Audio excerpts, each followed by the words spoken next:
নমস্কার। বাংলা জ্ঞান হাব চ্যানেলে আপনাদের সকলকে স্বাগত। এই মুহূর্তে যে আর্টিকেলটা নিয়ে আলোচনা, এই আর্টিকেলটা আমি একদম পুরো ডিটেলসে বেশ কয়েকটা পয়েন্ট আলোচনা করব। এবং সাথে সাথে আপনারা সবাই জানেন যে বাংলাদেশে যা সিচুয়েশন চলছে, এই ঘটনা চারিদিকে ছড়িয়ে পড়েছে, এটা তো সবাই জানেন। কিন্তু অ্যাকচুয়ালি প্রকৃত ঘটনাটা কি? অনেকে বলছে সিট রিজার্ভেশন, এটা হচ্ছে প্রকৃত ঘটনা। আর কোটা সিস্টেম, তো কোটা সিস্টেম এটা তো আমরা সবাই শুনছি, কিন্তু কোটা নিয়ে নানান ধরনের তথ্য সোশ্যাল মিডিয়ায় ছড়িয়ে পড়ছে। অ্যাকচুয়ালি প্রপার বিষয়টা কি আমি আপনাদের ম্যাথের মাধ্যমে মানে পুরো বিষয়টা আপনাদের সামনে তুলে ধরবো, এবং আর্টিকেল সমেত। কারণ আপনারা খুব ভালো করে জানেন যে এই চ্যানেলটা এমন একটা চ্যানেল যেখানে আর্টিকেল নিয়ে কথা বলা হয়। আচ্ছা, এই আর্টিকেলটা এখন এত চর্চার মধ্যে এসেছে কেন, এত এখন সবাই সার্চ করছে বা দেখার ইন্টারেস্ট দেখেছে কেন?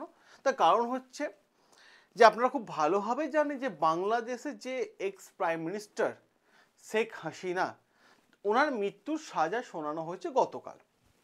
আর যখনই ওনার মৃত্যুর সাজা শোনানো হয়েছে, ওনার যে পলিটিক্যাল পার্টি ছিল বাংলাদেশের মধ্যে আওয়ামী লীগ, তারা রাস্তায় নেমেছে বিরোধিতা করার জন্য, এবং সাথে সাথে ওনার যারা সাপোর্টার ছিলেন তারাও রাস্তায় নেমেছে। এবং একটাই সময় মানে গত বছর জুন 2024-এর দিকে যারা শেখ হাসিনা সরকারের বিরোধিতা করেছিল, তাদের মধ্যেও কিছু মানুষ এখন হাসিনার সাপোর্টার হয়ে রাস্তায় নেমেছে। মানে দুটো অংশে মানুষ রাস্তায় নেমেছে। আচ্ছা, এই যে হাসিনা সরকার ছিল, তো এই হাসিনা সরকারের যে মৃত্যুর সাজা ঘোষণা করা হয়েছে, এই মৃত্যুর সাজা কিসের ওপর ভিত্তি করে ঘোষণা করা হয়েছে? Crime against humanity. এটা কিন্তু একটা বড় জায়গা।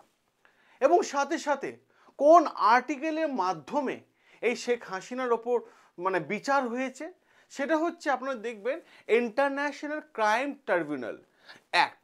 এই ইন্টারন্যাশনাল ক্রাইম ট্রাইব্যুনাল অ্যাক্ট, এই আইনটা, এই লটা পাশ করেছে কে? হাসিনা সরকার। মানে শেখ হাসিনা নিজে পাশ করেছে। এবং কত সালে? 2009 সালে, যখন তিনি সিংহাসনে ছিলেন। এবং ওই আইন অনুসারে নিজের আজকে সাজা শুনতে হচ্ছে মৃত্যুদণ্ড। আমরা আরও একটু গভীরে যদি দেখতে পাই, আপনারা দেখতে পাচ্ছেন ছবিতে কিভাবে মানুষজন রাস্তাঘাটে নেমেছে। প্রথম দিকে হাসিনা সরকারে এগেনস্টে গেছিল কারা? সেটা গেছিল ছাত্র আন্দোলন। এবং এই ছাত্র আন্দোলন যখন হাসিনা সরকারের বিরুদ্ধে রাস্তায় নেমেছিল, নিজেদের অধিকারের জন্য রাস্তায় নেমেছিল, কোটা সিস্টেমকে বন্ধ করার জন্য রাস্তায় নেমেছিল, তখন এই আন্দোলন ধীরে ধীরে একটা মাস প্রোটেস্টে পরিণত হয়। এবং গোটা বাংলাদেশ জুড়ে শুরু হয়েছে সরকারের বিরুদ্ধে আন্দোলন। এবং যার ফলে এই আন্দোলনকে কন্ট্রোল করার জন্য পুলিশ লাঠিচার্জ করে, এবং পুলিশ এবং আন্দোলনকারীদের মধ্যে লড়াই শুরু হয়ে যায়, যেখানে বলা হচ্ছে যে 25,000 মানুষ আহত হয়েছে, আর 1400 মতো মানুষ তারা কি হয়েছে? সম্পূর্ণ নিহত হয়েছে, মানে মারা গেছে। এমনই কিন্তু হাসিনার ওপর চার্জেস লেগেছে। তো অ্যাকচুয়ালি মানুষের রাস্তায় নেমেছে কেন? কোটা সিস্টেমের জন্য। এবার কোটা সিস্টেমটা কি আমি আপনাদের বলে দিই। দেখুন, এই 30% কোটা, যার জন্য গোটা বাংলাদেশের মধ্যে পুরো অশান্তি আগুন ছড়িয়ে পড়েছে। আর এই 30% কোটা প্রণালী এমন একটা কন্ট্রোভার্সিয়াল মানে রিজার্ভেশন পলিসি, যার জন্য আমরা দেখতে পাচ্ছি আন্দোলন আরও বড় আকার নিয়েছে। এবং হাসিনা সরকার কি বলেছিল যে এই 30% কোটা প্রণালী যেটা আছে, সেটা শুধুমাত্র পাবে কারা? ফ্রিডম ফাইটারের সন্তানরা এবং তাদের পরিবারের মানুষরাই পাবে, কিন্তু সরকারি চাকরিতে 30% পর্যন্ত ছাড় পাবেন। এবং সাথে সাথে আমি আপনাদের আরও একটা বিষয় দেখাই এখানে 30% কোটাতে এখানে কি কি বলা হচ্ছে একবার দেখুন। সে পরিষ্কার ভালোভাবে বলা হচ্ছে 1971 বাংলাদেশের আজাদি হয়, স্বাধীন হয় বাংলাদেশ। কার কাছে? পাকিস্তানের হাত থেকে মুক্তি পাওয়ার জন্য। বড় বড় ইস্যু অনেকগুলো ছিল, তার মধ্যে একটা বড় ইস্যু ছিল ভাষাগত সমস্যা। কারণ সেই সময় বাংলাদেশ পাকিস্তানের সাথে ছিল, এবং পাকিস্তান চাইছিল গোটা দেশের মধ্যে উর্দু ভাষায় কথা হোক, এরা বাংলাদেশের মানুষরা চাইছিল বাংলা ভাষায় কথা হোক। আরও অনেকগুলো পয়েন্ট ছিল, আমরা এই চ্যানেলে ভিডিও করেছি, ওগুলো দেখে নিন। যার জন্য ভারত হেল্প করেছিল এবং বাংলাদেশ আজাদ হয়েছিল, এবং বাংলাদেশের সাথে ভারতের সম্পর্ক সবসময় ভালোই ছিল। কিন্তু বর্তমানে ইন্টারিম গভর্নমেন্টে যিনি মোহাম্মদ ইউনূস সরকার বসে আছেন, তিনি আসার পর নানান ধরনের নেগেটিভ কথাবার্তা কিন্তু দেখা যাচ্ছে। তো শেখ হাসিনার বক্তব্য যে 1971 সালে যে সমস্ত বাংলাদেশি পরিবাররা আছে বাংলাদেশকে আজাদ করার জন্য স্বাধীনতা সংগ্রামে গেছিল, তাদেরকে আমি কিন্তু কোটাতে ছাড় দেবো 30% মতো। তা কাদের সেই লেভেলটা, মানে সেই স্টেপটা কাদের উপর ছিল? ফ্যামিলি অফ লিবারেশন, এরা ছাড় পাবে।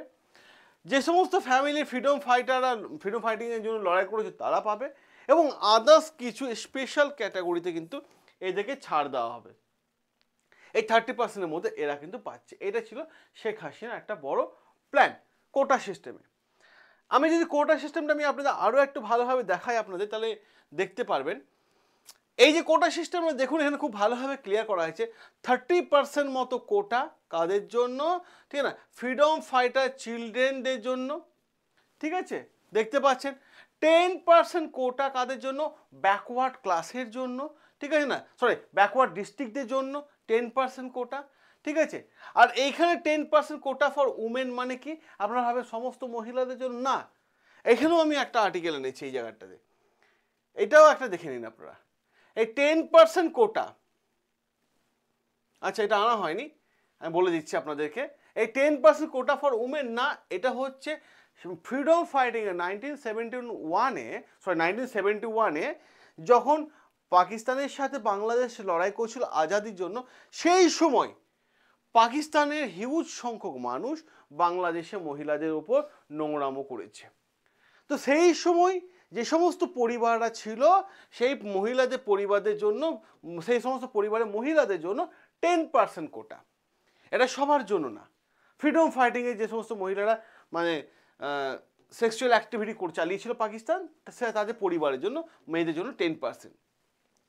আর 5% ফর মাইনরিটি, ঠিক আছে, মাইনরিটির জন্য 5%, 1% কোটা ফর ফিজিক্যাল চ্যালেঞ্জের জন্য, আর 44% কোটা ফর কাদের জন্য? সেটা হচ্ছে মেরিট লিস্টের জন্য। এইটা কিন্তু বলা হয়েছিল। এবং সাথে সাথে যদি আপনারা আরও একটা জিনিস লক্ষ্য করেন এবং গুরুত্বপূর্ণ জায়গায় দেখেন, তো আমরা দেখতে পাবো এইটা কিন্তু এই 44 আছে, এটা কিন্তু একটা সময় 20% কোটায় পরিণত হয়েছিল, যার ফলে বাংলাদেশের মানুষরা কোর্টে গেছিল এবং কোর্ট অর্ডার দেওয়ার পর এই কোটা সিস্টেম আবার 2024-এ কিন্তু চালু করা হয়। এটাই। আর যখন এইটা চালু করা হলো তখন কিন্তু মানুষ এই হাসিনা সরকারের বিরুদ্ধে রাস্তায় নামলো যে সম্পূর্ণভাবে এই কোটা সিস্টেম বন্ধ করতে হবে। 93%, কত বলছে? 93% কোটা দিতে হবে ফর মেরিট লিস্টের জন্য। সেটাও আমি আপনাদের তথ্য দেখাই। 93%, এই যে হচ্ছে সেই তথ্যটা, এইটা 93% কোটা ফর মানে মেরিট লিস্টে যেন দিতে হবে, এটা কিন্তু দাবি ওদের। এখানে আপনাদের আর একটা জিনিস দেখাবো, এখানে গুরুত্বপূর্ণ জায়গা, ভীষণ ইন্টারেস্টিং জায়গা, সেটা হচ্ছে যে এই যে কোটা সিস্টেম ব্যাপারটা চলছে, সত্যি কি প্রকৃতপক্ষে এই জিনিসটা দায়ী? এই জিনিসটা দায়ী শেখ হাসিনার, মানে আমি যদি আপনাদের সামনে দেখাই এই আর্টিকেলটা, শেখ হাসিনার যে বিষয়ে এই আর্টিকেলটা দেখায়, এই আর্টিকেলে পরিষ্কারভাবে উল্লেখ করা আছে শেখ হাসিনার মৃত্যুর সাজা শোনানোর পেছনে বেশ কিছু লজিক আছে, বেশ কিছু পয়েন্ট উঠে এসেছে। কি কি পয়েন্ট উঠে আসছে? যেটা ইন্টারন্যাশনাল ক্রাইম ট্রাইব্যুনাল অ্যাক্টে বলা হচ্ছে, কাল বিচারের সময় বলেছে যে হাসিনা এই ছাত্র আন্দোলন আটকানোর জন্য ড্রোনের সাহায্যে আক্রমণ করেছে আন্দোলনকারীদেরকে, হেলিকপ্টার থেকে আক্রমণ করেছে, পুলিশকে বলেছে গুলি চালানোর জন্য, লাঠিচার্জ করানোর জন্য, মিলিটারিকে অর্ডার দিয়েছে গুলি চার্জের জন্য, যার ফলে 25,000 মানুষ মারা গেছে আর 1400 মানুষ আহত হয়েছে। তাই তার ওপর ক্রাইম এগেনস্ট হিউম্যানিটি চার্জেস লাগানো হচ্ছে এবং তার ভিত্তিতে তার ফাঁসির সাজা ঘোষণা করা হচ্ছে বা শোনানো হচ্ছে। আর যখনই এই ফাঁসির সাজা শোনানো হলো, ইউনাইটেড নেশনও পর্যন্ত কিন্তু এই তীব্র বিরোধিতা করলো, বললো ট্রায়াল ফিচার কোথায়?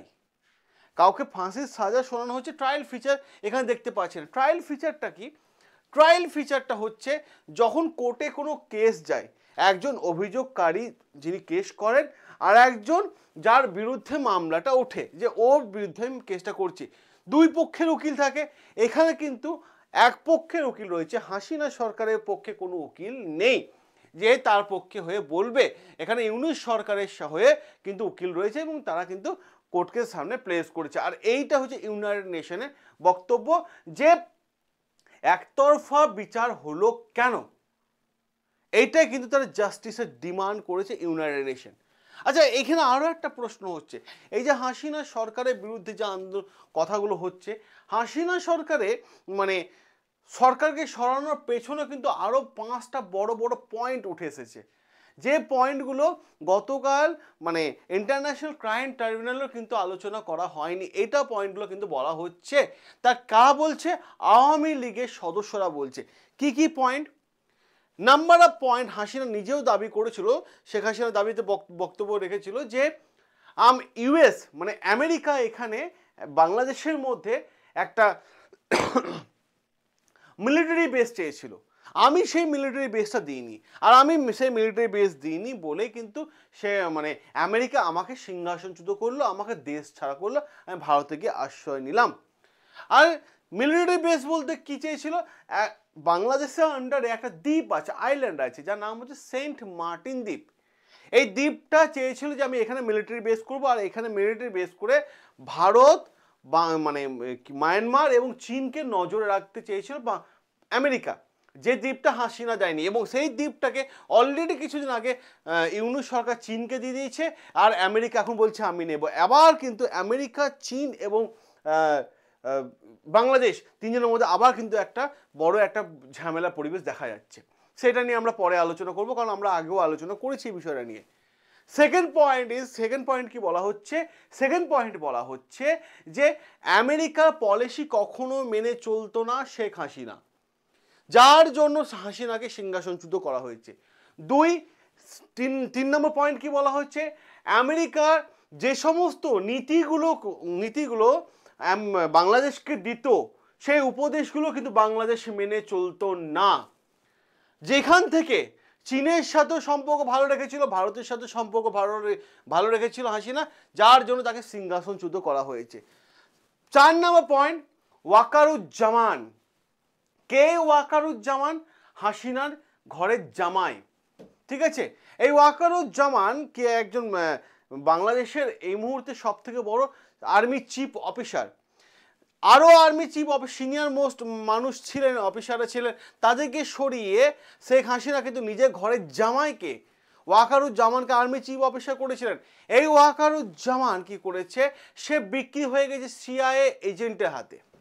আর এই তথ্যের উপর ভিত্তি করে আমি ভিডিও করে দিয়েছিলাম জাস্ট 5-7 দিন আগে, কিন্তু এরকম তথ্য এসেছিল। আর এমন দাবি কে করছে? এমন দাবি করেছে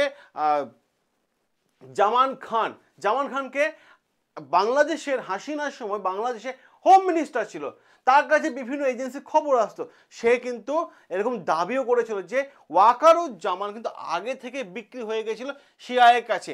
সেটা কিন্তু শেখ হাসিনাকে বারবার বলেছিল মানে জামান খান, কিন্তু সেইটা ওপর মানে কোনো কথাই শোনেনি শেখ হাসিনা। এমনই কিন্তু ঘটনা কিন্তু দেখা গেছে, এবং তার ওনার ইন্টারভিউর উপর একটা বইও কিন্তু প্রকাশ হয়ে গেছে।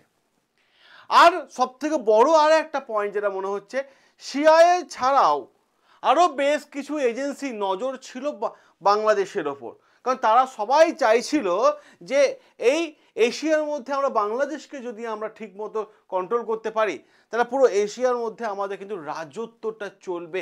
এটাও কিন্তু একটা অন্যতম বড় কারণ, যেখানে প্রত্যেকটা বিষয় কিন্তু আমি আপনাদের সামনে আলোচনা করলাম। সাথে আরও একটা বিষয় আমি বলে দিই, যদি আপনার মনে হয় যে আপনি আপনার 2 মাস পরে একটা বড় লোন আছে বা প্রপার্টি কিনতে হবে, বা আর্থিকভাবে আপনি পিছিয়ে আছেন, ব্যবসা ভালো চলছে না, তাহলে আমি একটা নাম্বার দিচ্ছি, এই নাম্বারটা নোট করে নিন। এই নাম্বারটা নোট করে নিন, 9332813134। এই হোয়াটসঅ্যাপ নাম্বারটা নোট করে নিন। যদি আপনার মনে হয় হাতের শিক্ষা দরকার, যদি আপনার কাছে অ্যান্ড্রয়েড মোবাইল থাকে, তাহলে দেরি না করে নিজের ভবিষ্যৎ উজ্জ্বলের দিকে এগিয়ে যান। হ্যাঁ, হাতের শিক্ষা, এআই শিখুন। বর্তমান সময় হচ্ছে এআই। কতটা বৃষ্টি আজকে হবে, এই মাটিতে চাষ হবে কি হবে না, তার জন্য ল্যাবরেটরি যেতে হয়, কিন্তু এআই টুলসে যে কাজ জানতে পারেন না, আপনি দেখেই বলে দিতে পারবেন যে এই মাটিতে চাষ হবে কি হবে না। এটা হচ্ছে সব থেকে বড় এআই কাজ। তো এআই শিখতে হলে সবার প্রথম এআই শেখা জরুরি এবং এই হোয়াটসঅ্যাপ নাম্বারে যোগাযোগ করুন, হাই এআই লিখে পাঠান, আমাদের টিম উইদিন এ সেকেন্ড আপনার গ্রুপ জয়েন লিঙ্ক পাঠিয়ে দেবে। সকলে ভালো থাকবেন, সুস্থ থাকবেন, সাবস্ক্রাইব করে নেবেন বাংলা জ্ঞান হাব, যেখানে প্রত্যেকটা আর্টিকেল সমেত ধরে ধরে আলোচনা করে আপনাদের সামনে। দেখা হবে আপনাদের সাথে নতুন আরও একটা আর্টিকেল নিয়ে।